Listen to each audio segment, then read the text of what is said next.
It's a problem we often face in journalism. How do you take an event with the enormity of what is now unfolding literally before our eyes in China and put it in the kind of human perspective that tells us what it's really all about? Correspondent Mark Litke found one man in the midst of the current chaos who goes a long way toward fulfilling that function. At another time, in another place, Yang Shenyi and his English wife, Gladys, would have all the hours they want to stroll in their tiny rose garden to enjoy their retirement. Some more flowers coming out. But this is no ordinary couple, and this is no ordinary time in China.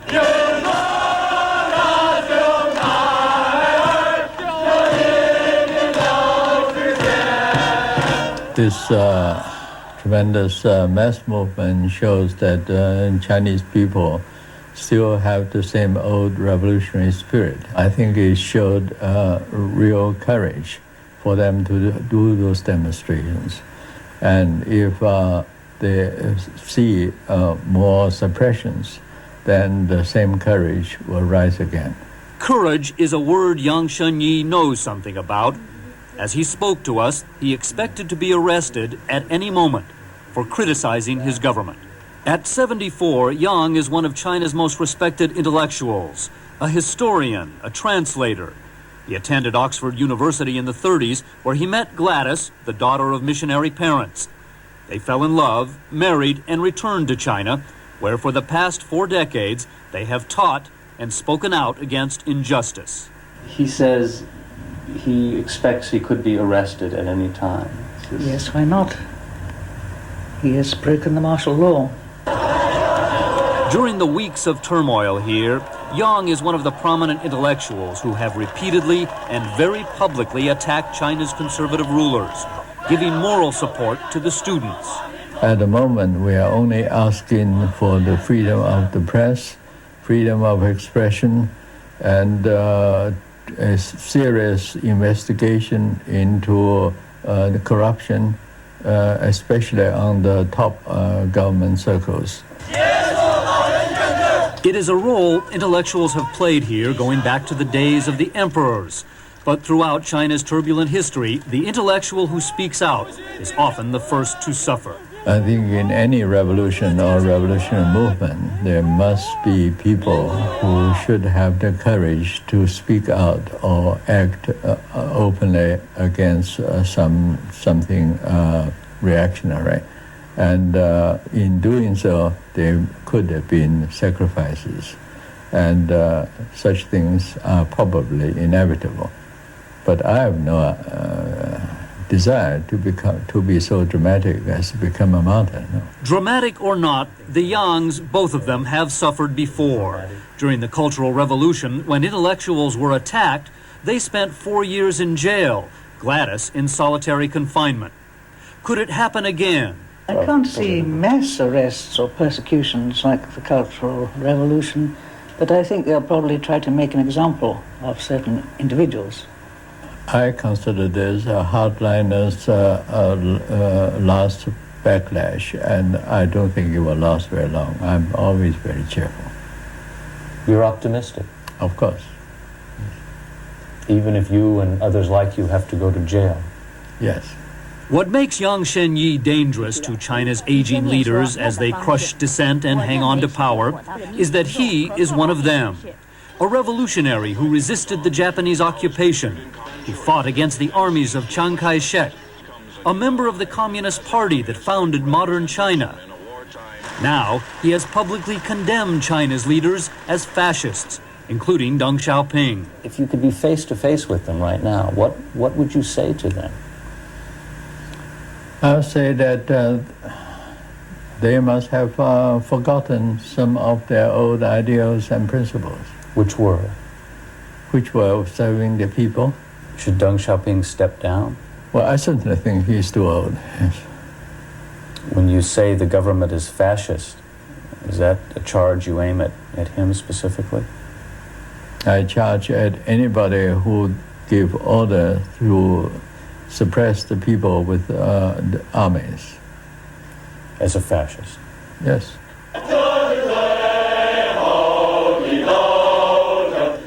The Yangs have grown used to radical, sometimes violent shifts in the social and political sands of China. They have never grown used to injustice, which is why they still speak out. Since young students are willing to risk their necks, old intellectuals should tell the truth. That is good. Are you proud of your husband? Yes. Is he a brave man in your eyes? Very brave, and also I say he is foolhardy. And neither. I feel like Shakespeare's Malvolio have greatness thrusted on me, and so by with you all interviewing me, and I'm just saying the honest truth as I see it. Yes, I'm not a hero. No. There's one other piece of bitterness that the Yans have had to swallow over the years. During the Cultural Revolution, their son committed suicide. I'd like to warn our affiliates that because we have just received some leaked video from both Shanghai and Beijing, we're going to be running just a couple of minutes beyond our allotted time so that we can show it to you. I would also like to point out that what we are showing you in brief now, you will see in greater detail on Good Morning America tomorrow morning. But let's take a look at it, and as we do, I'm going to be talking to our correspondent Jackie Judd in Beijing. We're looking, Jackie, at some tanks in the street. And as we do, let me just read you a bulletin that came over Reuters a couple of moments ago. Chinese troops reluctant to enforce martial law have clashed with other forces in western Beijing, Western diplomats said Tuesday. There's a bit of a face-off in the western section of the city, said one diplomat, quoting witnesses. What are you hearing? Well, Ted, that may dovetail with some information that we've been collecting from diplomatic sources here that have told us that 2 additional rebel armies would be moving into Beijing to support that 38th rebel army. So it's supposition at the moment, but that's about all we have. What we are looking at right now are shots that I assume were made Tuesday morning, Beijing time. They show troops moving a young man at gunpoint off the street. I don't know if you were with this particular crew, Jackie, while they were shooting this, but there seems to be sort of a mild argument. I mean, it doesn't look terribly violent at this point, but the video we were looking at, just as we faded to your picture, which we have just done, is a very long line of tanks. Apparently, they are still all over the center of town. I think what you're looking at, Ted, is the eastern side of Tiananmen Square, where those 2 lines of troops have been lined up and where the protesters, as I said before, have stayed about 100 yards away. At one point yesterday, and this may be what you're looking at, about 3 demonstrators got even closer. A few soldiers came out and started beating them, it seemed from my vantage point, quite viciously, and then dragged them off. Well, actually, that was not the one we saw, but it's a little difficult for us to do this at 10,000 miles distance from one another, and with you unable to see the video.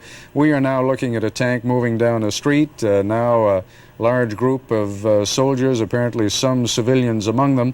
But as I said a moment ago, I think it is time we just wanted to give our audience an opportunity to see some of the latest video that is coming out of Beijing. And by tomorrow morning, we will have put all of this together with one of the reports of our correspondents in Beijing, and that will be on World News this morning. Are out to stop them. Spencer? Well, our weather is split into splendid conditions in the northern part of the country, but kind of messy down south.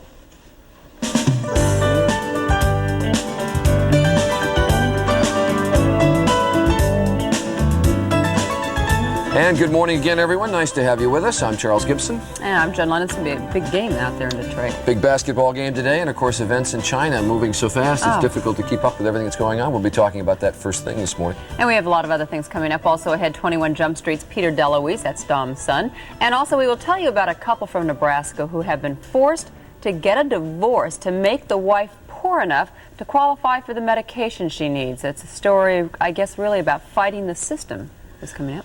But leading the news this morning is the latest from Beijing, and Forrest Sawyer has that story. All the other news of the day. Forrest, good morning. Good morning, Charlie, John. Morning. And good morning, everyone. In Beijing, fears are increasing now that a civil war may, and I underscore may, be on its way. The fear of violence is heightened by images like this one of soldiers beating a civilian to death.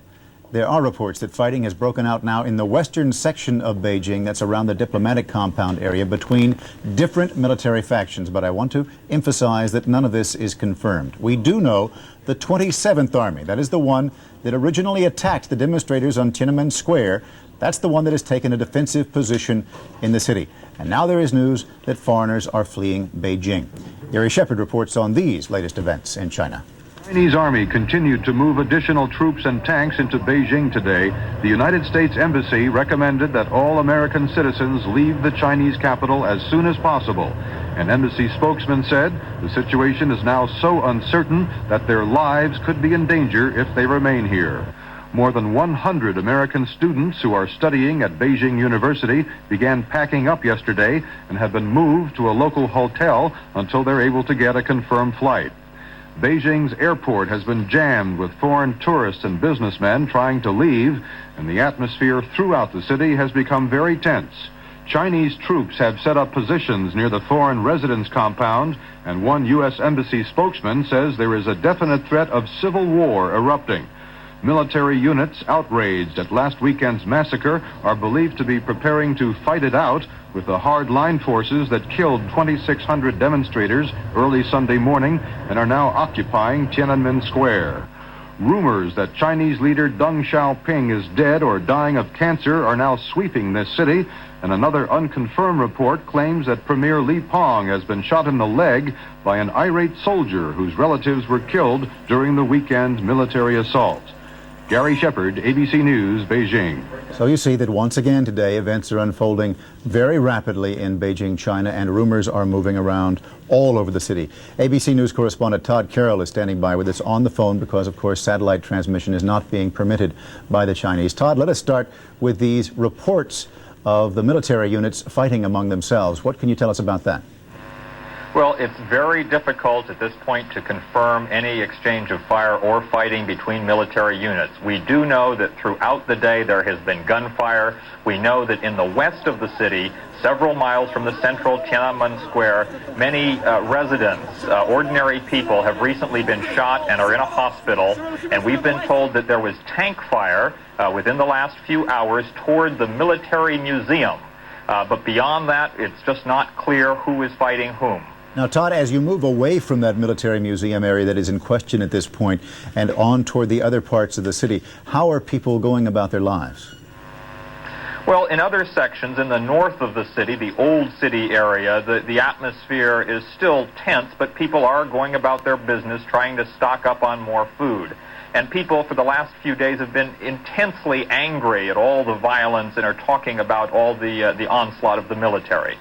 Todd Carroll reporting from Beijing, China. Thank you very much, Todd. Now, some Americans have already made the decision to get out of Beijing. Some students, some tourists, some business representatives have arrived in Tokyo, where one woman talked about why she decided that it was time to go.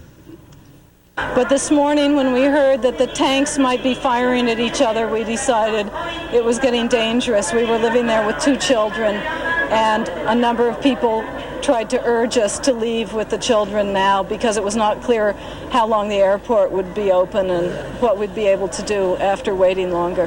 Right. Now, if you have relatives, if you have friends and loved ones that you are concerned about in Beijing, the U.S. State Department does have a phone number that you can call and begin inquiries. Here you see it. The number is 202-647-0562.